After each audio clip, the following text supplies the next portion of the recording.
Le postulat de base de l'éducation efficace, c'est ne renoncer à rien. Évidemment, ne pas renoncer à la bienveillance, puisque c'est une des conditions de l'efficacité en éducation, mais aussi ne pas renoncer à l'excellence, à la qualité, au contenu, à ce qu'on veut obtenir. Et puis ne pas renoncer non plus à ses besoins de parents quand on est parent, à ses contraintes d'enseignant quand on est enseignant. Les gens, parents et beaucoup les enseignants disent que l'éducation bienveillante, c'est une éducation laxiste, sacrificielle, où on n'a plus de vie en fait et tout est donné aux enfants, ce qui évidemment ne peut pas se produire parce que si on ne respecte pas ses propres besoins, alors forcément on le fait payer à l'enfant. Donc, on ne peut pas être bienveillant sans respecter ses propres besoins. L'éducation efficace, c'est l'équilibre.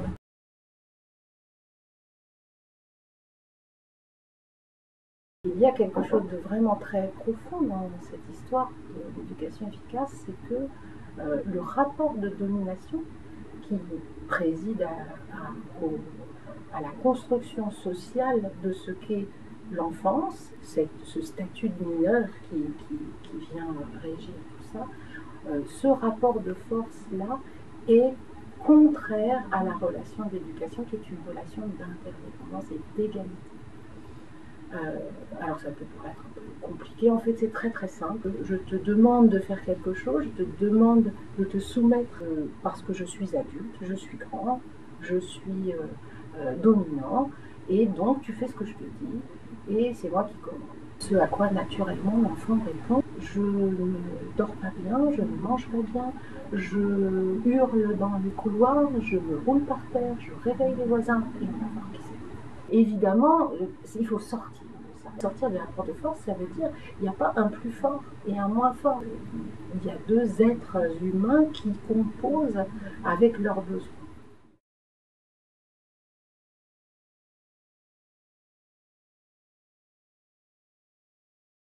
C'est le choix entre une éducation qui permet aux enfants de devenir des adultes adaptés à une société violente, coercitive, qui est basée sur la punition, la récompense, la menace, la promesse, la critique, les reproches et la domination, et donc qui hiérarchise les êtres humains entre eux, qui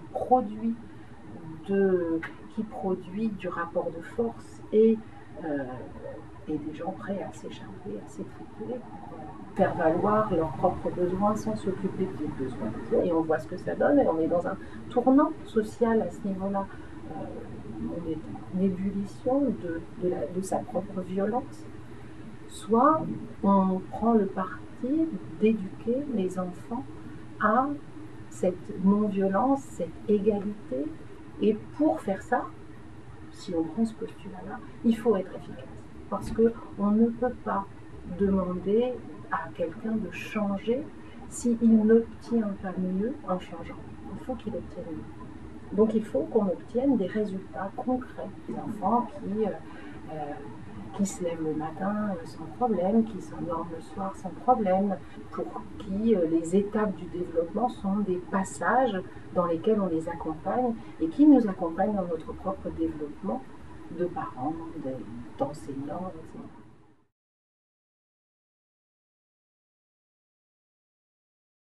Je reçois beaucoup de demandes et je me suis aperçue de l'ampleur des besoins et de la demande par rapport à ça. Et je me suis dit comment y répondre de manière aussi efficace que dans mon cabinet ou dans les ateliers où on apprend, où on s'exerce, etc. Et donc j'ai conçu ce livre pour qu'il soit à la fois comme une consultation, donc avec la possibilité que chacun se retrouve dans ce livre, retrouve ses particularités, et aussi comme un atelier, c'est-à-dire avec des séries de questions-réponses que je rencontre régulièrement, et puis des choses pratiques. Parce que ce qui est important pour être efficace, c'est savoir quoi faire et comment faire. C'est les deux choses les plus importantes. En apprentissage, d'ailleurs, c'est comme ça.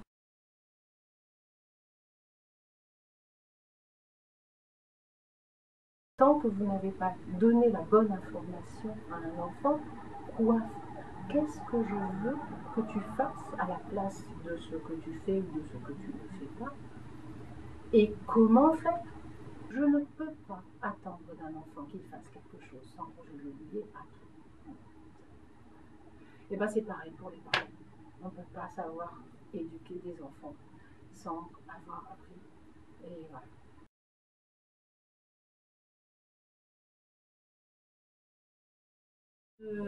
Au-delà de cette efficacité éducative, du confort qu'on apporte aux parents, aux enseignants, aux adultes et aux enfants, évidemment, de manière égalitaire, il y a l'idée que si, et c'est ma croyance, c'est ce que je crois, si on change ce rapport d'éducation, qu'on inverse ce rapport de domination pour en faire un rapport d'égalité, d'empathie, de compréhension, de connaissance de soi, de l'autre, etc., alors on a gagné sur tous les plans.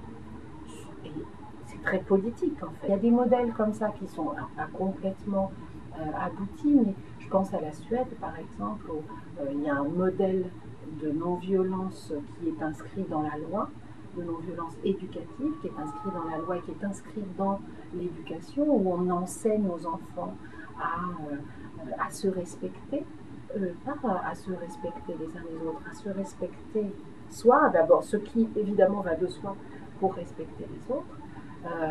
On leur enseigne les émotions, on leur enseigne la manière de gérer et ce à quoi servent les émotions. Les émotions, elles renseignent sur ce qui se passe à l'intérieur de soi et elles viennent donner des informations absolument incontournables pour, pour avancer, pour bouger. Émotion, ça veut dire en mouvement. Et si on réprime les émotions, on s'empêche et on empêche l'intelligence.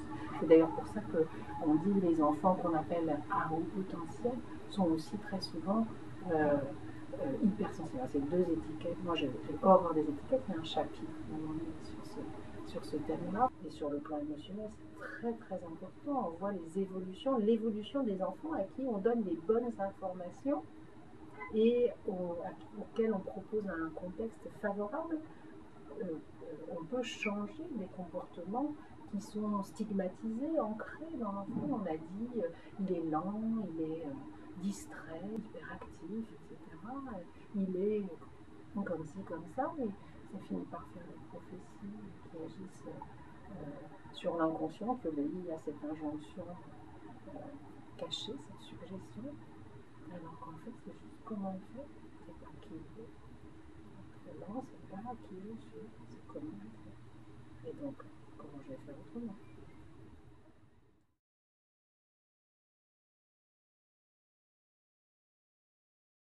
Je dirais utile, pratique, euh, intelligent et déculpabilisant. Et responsabilisant. C'est-à-dire, la responsabilité, c'est le pouvoir. Avoir le pouvoir de faire ce qui est en notre pouvoir et ce qui dépend de nous. Et alors là, il y en a plein de choses